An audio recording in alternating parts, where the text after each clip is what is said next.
Hey, what's up guys? It's Creative Ethos, fashion, fitness, creative business. It's been a while since I made my last video. Couple of months, maybe 4 or 5, I'm not too sure. But today I wanted to kick things back into gear by talking about a principle I learned. And this principle I learned came from a book I was reading by Manson. Some of you guys may know it, some of you guys may not, but the book is The Subtle Art of Not Giving a Fuck by Manson. And if you haven't read it, I definitely suggest it. You could either purchase the book or you can listen to it on Audible, whichever one you prefer.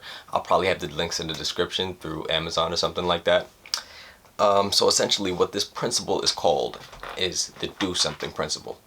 And it really helped me to realize that I needed to get back into the flow of things, start producing content again.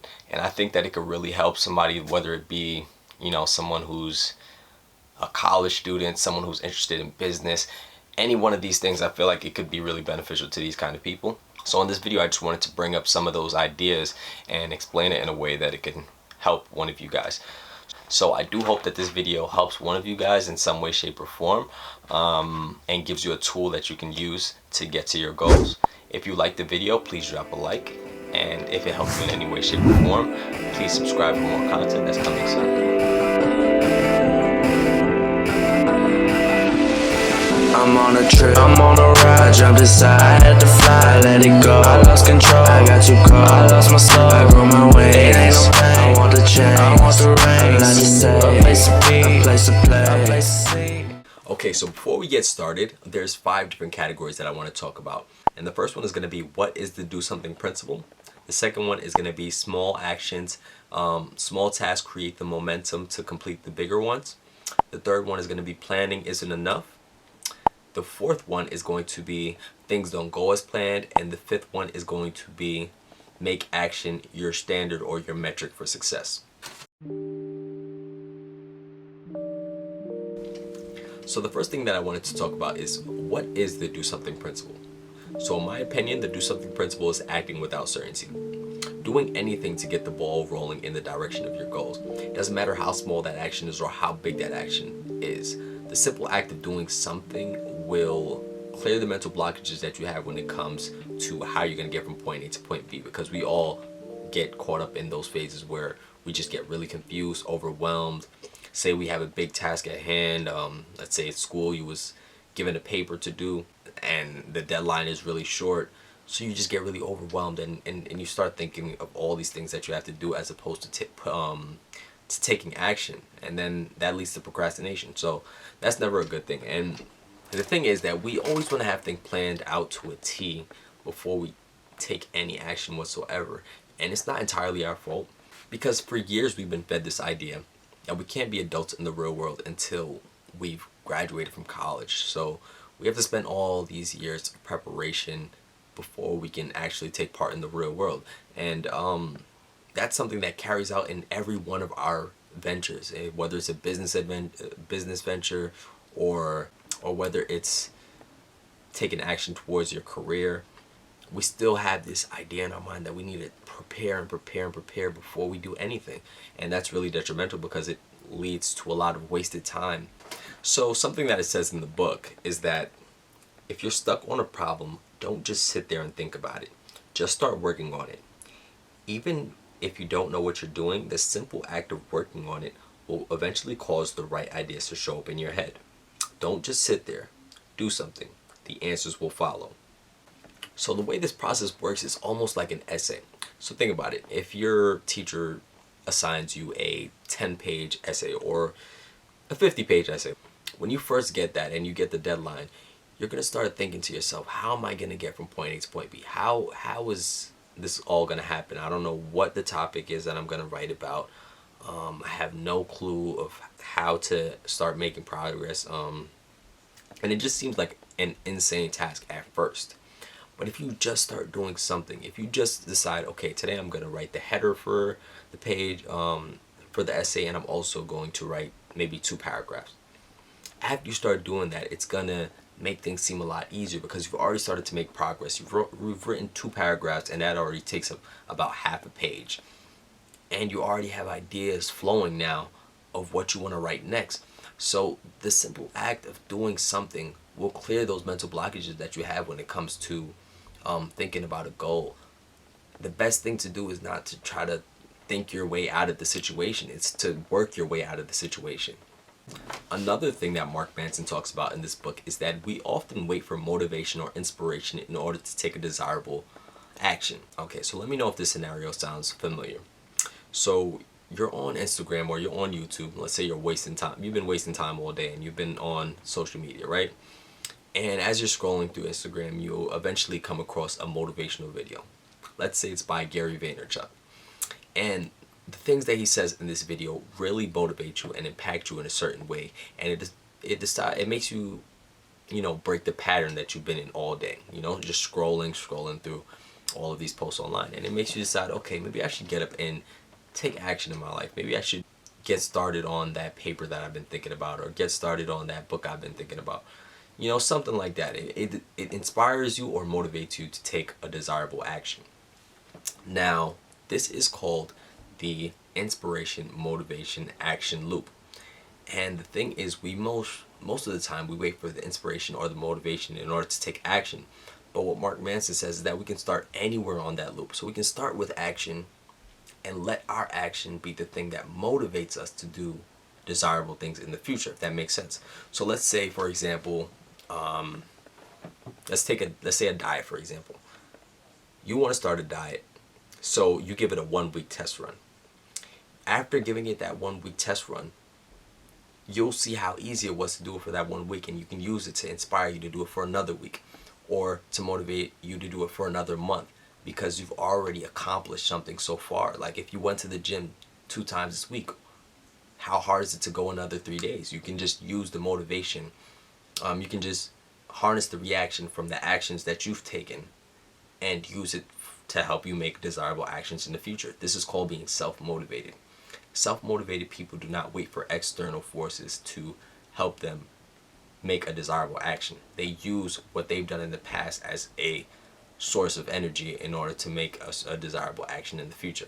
And that's a more efficient way of doing things, because we have no control of the things that's outside of us. We have no control over whether or not Gary Vaynerchuk videos will pop up on our news feeds every day. Maybe he decides not to post one day. But what you do have control over is your thoughts, so you can think your way into making desirable actions.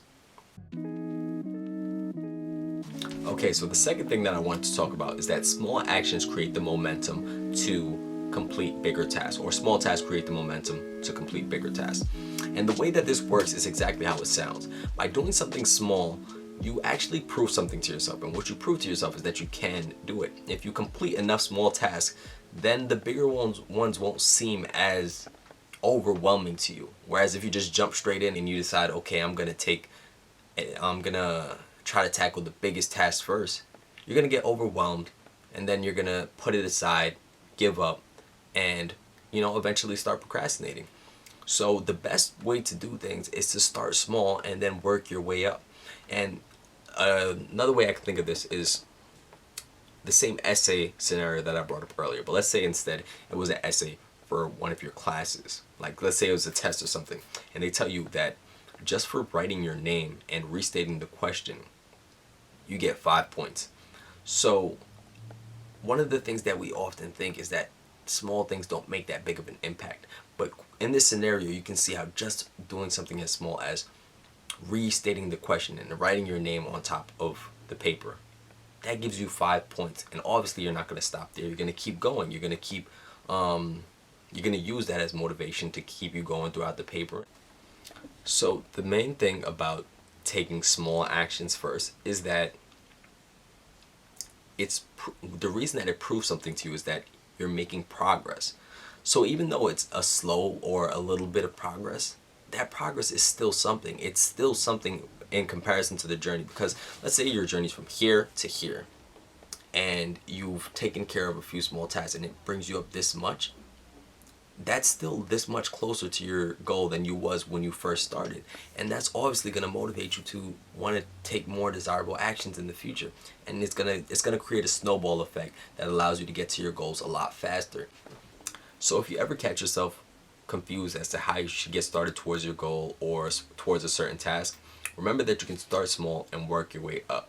You don't have to start with the biggest thing first, because that's just going to lead to you getting overwhelmed. You're not going to know how to get from point A to point B. It's just like the essay analogy that I brought up earlier. If you're just thinking about the whole paper, the whole 50-page paper, obviously it's going to look like a lot to take care of at once. But if you just tell yourself, okay, I only have to complete 1 paragraph today or 2 paragraphs today, then it makes the entire task seem a lot easier. And that progress that you make will eventually create a snowball effect. Okay, so the third thing that I want to talk about is that planning isn't enough. So this is an idea that is both in the book The Subtle Art of Not Giving a Fuck by Mark Manson, but I also got this idea from a book by Ryan Holiday called The Ego is Enemy. So I actually want to read something that Ryan Holiday said in this book. So he says that our egos wants the ideas and the fact that we aspire to do something about them to be enough. It wants the hours we spend planning and attending conferences or chatting with impressed friends to count towards the tally that success seems to require. This is why it is important that we draw the distinction between planning and action, because often planning and action can actually feel the same. When you're spending all your time planning, it can actually feel like you're working, and the reason being is that they fight for the same resources, which is your time and your effort.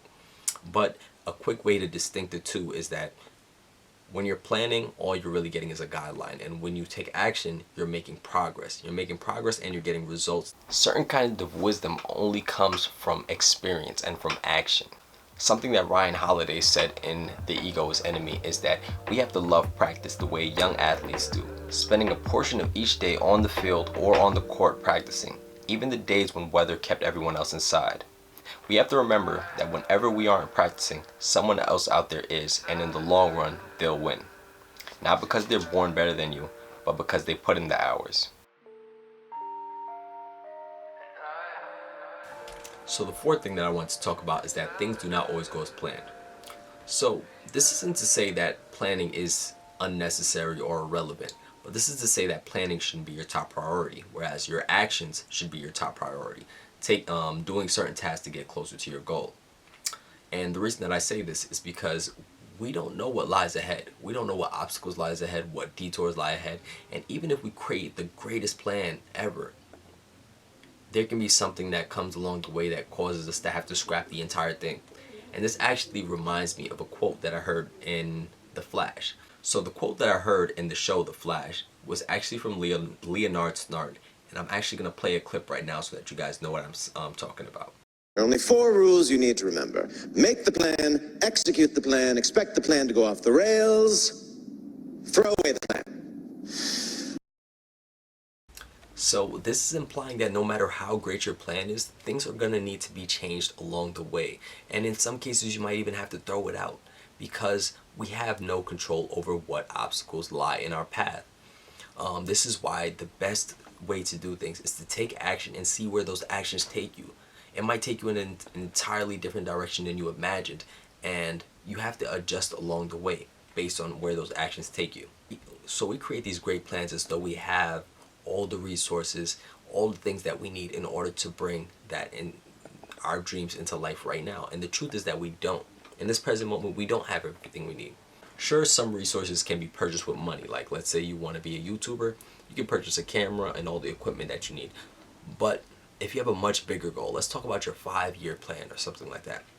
Certain things only come along the way, like the people that you meet, that you network with, mentors, graphic designers that are willing to work with you solely because they believe in your goal or they see your vision.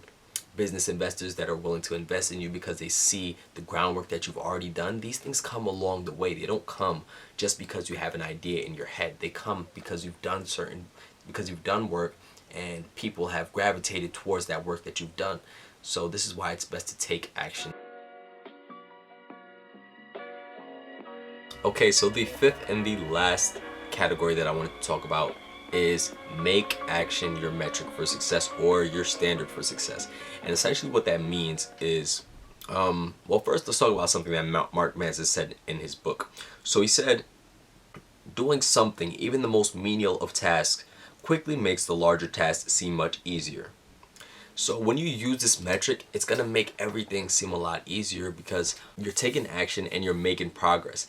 And the byproduct of that progress is you're gonna get results, and you're going to get both negative and positive results.